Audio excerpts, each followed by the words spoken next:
Hello students, once again I welcome you all on my channel English concepts by GSR. Dear students, आज हम बात करेंगे CBSE की class 10th और 12th के बारे में। आप सब जानते हैं कि आपका रिजल्ट आ चुका है और आपने अपने अपने आंसर शीट्स भी देख ली हैं, स्कैन्ड कॉपी आप रिसीव कर लिए हैं। लेकिन अगर आप अपने मार्क्स से सेटिस्फाइड नहीं हैं, अपनी आंसर शीट से सेटिस्फाइड नहीं हैं, तो आप ध्यान दें कि आज सीबीएसई ने एक बहुत बड़ा प्रेस रिलीज जारी करके आपको कुछ अवसर दिया है। क्या दिया है, क्या क्या कर सकते हैं आप, आइए इस प्रेस रिलीज में देखते हैं। The portal for applying for verification of issues observed in supplied scanned copy of answer book and re-evaluation of answers has been made live on 2 June 2026. Students can avail facility of verification of issues observed in supplied scanned copy and answer book if any and re-evaluation of answers if not satisfied with the evaluation.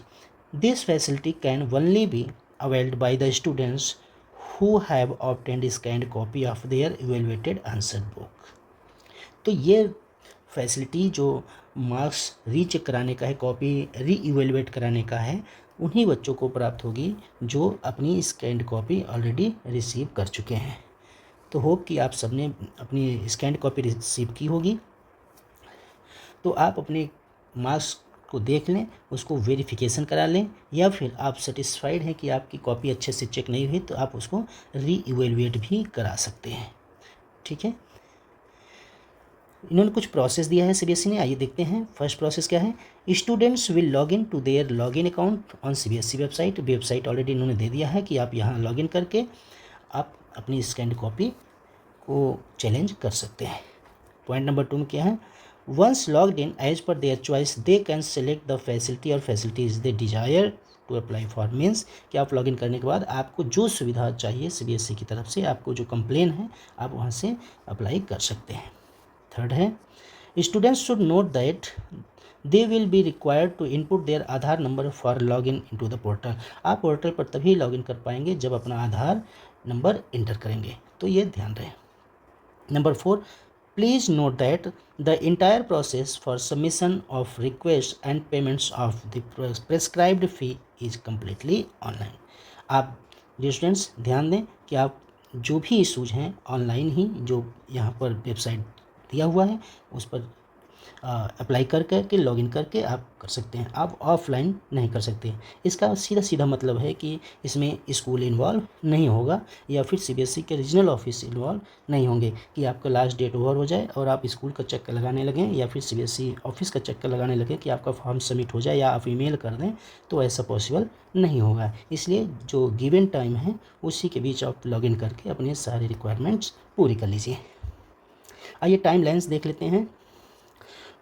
Portal for verification of issues in supplied scanned copies of answer books and re-evaluation of answers will remain open from 2 June 2026 Tuesday to 6 June 2026 Saturday midnight। तो 2 जून से लेकर के 6 जून तक ये portal open रहेगा। अगर आप अपना स्कैन्ड कॉपी को वेरिफिकेशन कराना चाहते हैं तो करा सकते हैं, रीचेक कराना चाहते हैं तो करा सकते हैं। अगर इसी के बीच आपको अप्लाई करना होगा। ठीक है, एक बार फिर से इन्होंने क्लैरिफाई कर दिया कि no offline application and request submitted after the schedule date and time shall be accepted. जब शेड्यूल डेट मीन्स 2 जून से लेकर 6 जून के बीच आप अप्लाई नहीं करते हैं ऑनलाइन और उसके बाद ऑफलाइन चक्कर लगाते हैं, जैसा कि मैं ऑलरेडी आपको बता चुका हूँ, तो सीबीएसई साफ मना कर दी है कि वो इंटरटेन नहीं करेगी, आपका किसी भी प्रकार का एप्लीकेशन एक्सेप्ट नहीं करेगी। ठीक है, तो टाइमलाइन याद रहे। फी स्ट्रक्चर क्या है। 100 रुपीज़ पर आंसर बुक, मीन्स एक आंसर बुक पर आपको 100 रुपीज़ पे करने होंगे। For verification of issues observed in supplied scanned copy, आपकी जो कॉपी आपको मिली हुई है उसमें आप कुछ वेरिफिकेशन चाहते हैं तो पर कॉपी आपको 100 रुपीज़ पे करना होगा। या फिर 25 रुपीज़ पर क्वेश्चन फॉर री इवेल्युएशन, और अगर आप अपने किसी क्वेश्चन के मार्क्स से सेटिस्फाइड नहीं हैं तो आप री इवेल्युएशन करा सकते हैं, जिसके लिए आपको हर क्वेश्चन पर 25 रुपीज़ देना होगा। इट मीन्स कि अगर आप एक क्वेश्चन को री इवेल्युएट करा रहे हैं तो 25 रुपये, 2 करा रहे हैं तो 50 रुपये, 3 करा रहे हैं तो 75 रुपीज़, ऐसे ही बढ़ता जाएगा। फीस आपको कैसे देनी है? The fee may be paid only through online modes such as UPI, credit card, debit card और नेट बैंकिंग। तो इन्हीं के माध्यम से आप पेमेंट कर सकते हैं, फ़ोनपे वगैरह हो सकता है। नेक्स्ट पॉइंट है verification of issues in scanned copy of answer book. देखिए इसमें क्या कहते हैं, students may apply only for resolution of issues observe in the supplied scanned copy of answer book including missing pages, missing supplementary sheets, missing maps, graphs, blurred pages, incorrect answer book और evaluation against a different set. तो ये इतने reasons हैं कि आप अपनी copy आपको मिली होगी, तो आपको अगर लगता है कि आपके कुछ पेज मिसिंग हैं या फिर आप सप्लीमेंट्री कॉपी यूज किए थे वो नहीं लगी हुई है, या फिर मैप या ग्राफ आपने उसमें अटैच किया था तो वो भी मिसिंग है, या आपकी आंसर बुक ब्लर है, आप पढ़ नहीं पा रहे हैं अच्छे से, वो रीडेबल नहीं है, या फिर जो आंसर बुक आपकी थी वो आंसर बुक नहीं, आपको कोई दूसरी आंसर बुक दे दी गई है। तो इन सब चीज़ों के बारे में अगर आपकी इंक्वायरी है तो आप अपना वेरिफिकेशन करवा सकते हैं। नेक्स्ट पॉइंट है मल्टीपल इशूज एंड सब्जेक्ट्स में be selected in a single application. बहुत इंपॉर्टेंट पॉइंट है। अगर आपके कई इशूज हैं, कुछ बच्चों के इशूज होंगे कि उनकी कॉपी भी ब्लर है, मैप भी नहीं है और सप्लीमेंट्री शीट भी ऐड नहीं है, तो जितने भी इशूज हैं उसके लिए आपको अलग अलग एप्लीकेशन देने की कोई ज़रूरत नहीं है। एक सिंगल एप्लीकेशन में आप अपना मल्टीपल इशूज को अप्लाई कर सकते हैं। नेक्स्ट है students are advise to ensure that all request across subjects are included before final submission. Means कि आप फाइनल सबमिशन से पहले आप अच्छी तरह से देख लें कि आप क्या क्या रिक्वायरमेंट चाहते हैं, आप क्या क्या रिक्वायरमेंट दे रहे हैं, क्या क्या वेरिफिकेशन चाहते हैं। ये सारी बातों को पहले आप ध्यान से पढ़ लें, तब जा कर के फाइनल सबमिशन करें। नेक्स्ट है once the freeze and proceed to payment button is clicked, the details will be logged and cannot be edited. Hence, students are advised to ensure that all details are correct. आप जब पूरे अपनी information को fill कर देते हैं और उसको क्लिक कर देते हैं और प्रोसीड कर जाते हैं पेमेंट के लिए, तब आप उसमें कोई भी एडिट नहीं कर सकते हैं। इसलिए सबमिट करने से पहले, पेमेंट प्रोसीड करने से पहले अपनी सारी डिटेल्स को एक बार, दो बार, तीन बार चेक कर लीजिए, क्योंकि इसके बाद सीबीएसई आपको फिर से मौका नहीं देगी। नेक्स्ट पॉइंट है the application shall be treated as successfully submitted only after successful payment through the online payment gateway.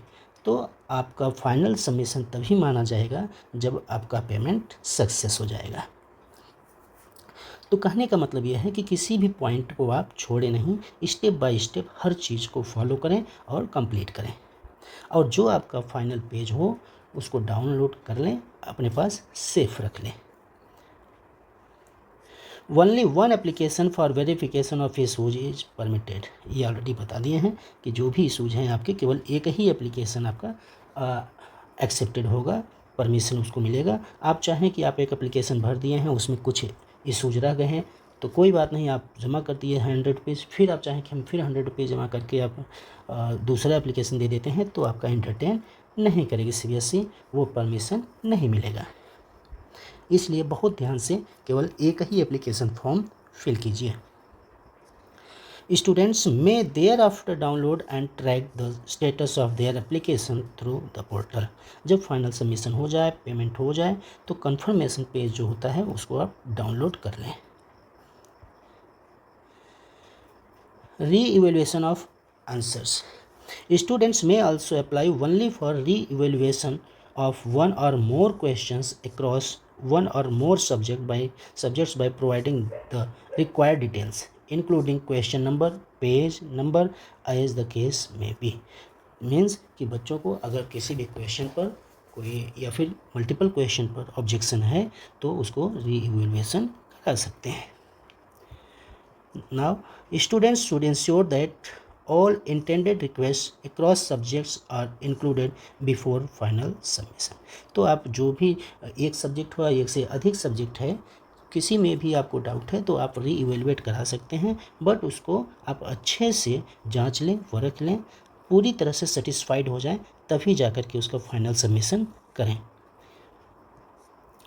Next, once the freeze and proceed to payment button is clicked, the details will be logged and cannot be edited.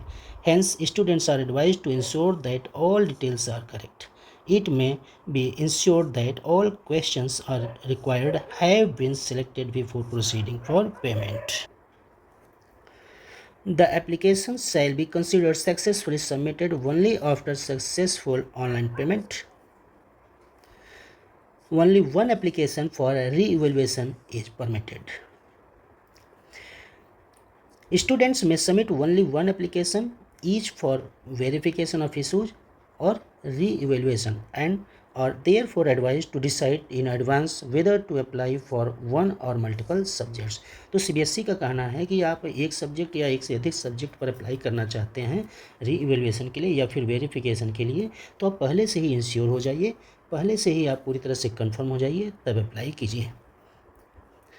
CBSE क्या ensure कर रही है अपनी तरफ से कि CBSE shall examine the request and communicate the outcome after completion of the process. जब process complete हो जाएगा, मीन्स 6 जून तक आप अप्लाई कर लेंगे, तो उसके बाद सीबीएसई एग्जामिन करेगा, आपकी रिक्वेस्ट को देखेगा और अपनी डिपार्टमेंट बात करके उस प्रोसेस को आगे बढ़ाएगा। ठीक है। और सीबीएसई एक और आपको सुविधा दी है कि visual guide for applying for verification and re evaluation is also attached for ready reference and convenience of student.